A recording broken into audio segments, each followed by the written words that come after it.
by BMF Recording Studio, Padrona.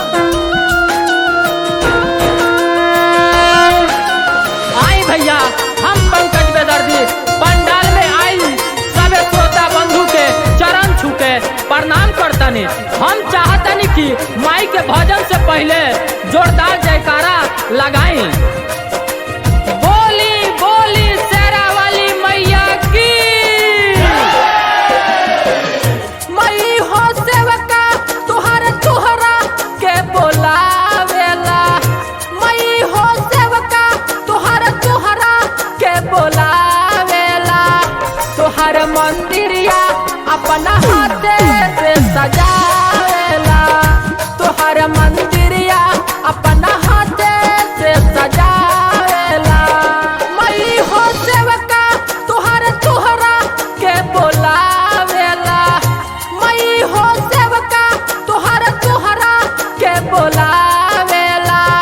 तुहर मंदिरिया अपना हाथे से सजावेला।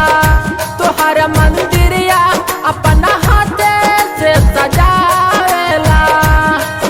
आजा आजा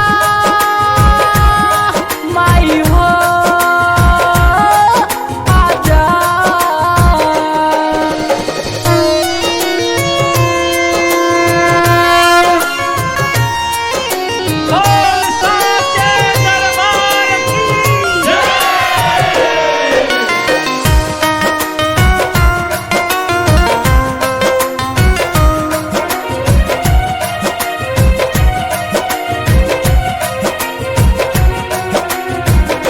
लाल रंग चुनरी लाल फूलवा हम ले आईनी हो। लाल रंग से नुरा और कलसा हम ले आईनी हो। लाल रंग चुनरी लाल फूलवा हम ले आईनी हो। लाल रंग से नुरा और कलसा हम ले आईनी हो। शेर पे चढ़ के तू आ जाई तू शेरा वाली हो। तुहर सेवका के झोलिया बाटे अभी खाली हो। मन के मंदिर में हो मन के मंदिर में सब तुहरा के बसावेला। मन के मंदिर में सब तुहरा के बसावेला। तुहर मंदिरिया अपना हाथे से सजावेला। तुहर मंदिरिया अपना हाथे से सजावेला। आजा आजा माई हो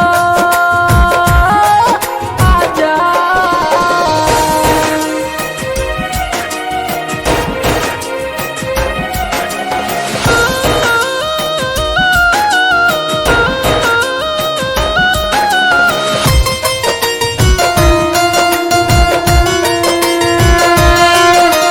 बोला बोला दुर्गा मैया की। मई के भोली खाली भावे ला सुरतिया हो। का कहीं कितना निक लागे ला मुरतिया हो।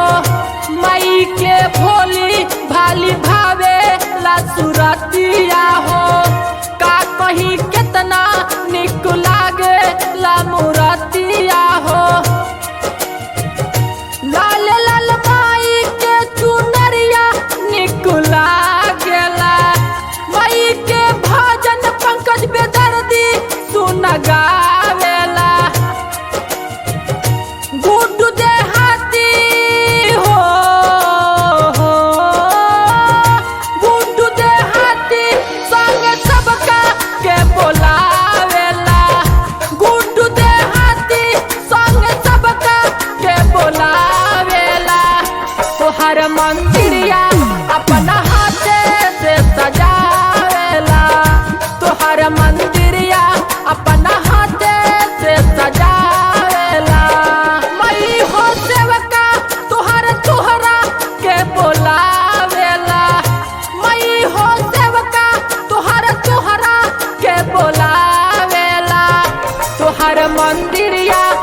अपना हाथे से सजावेला तोहर मंदिर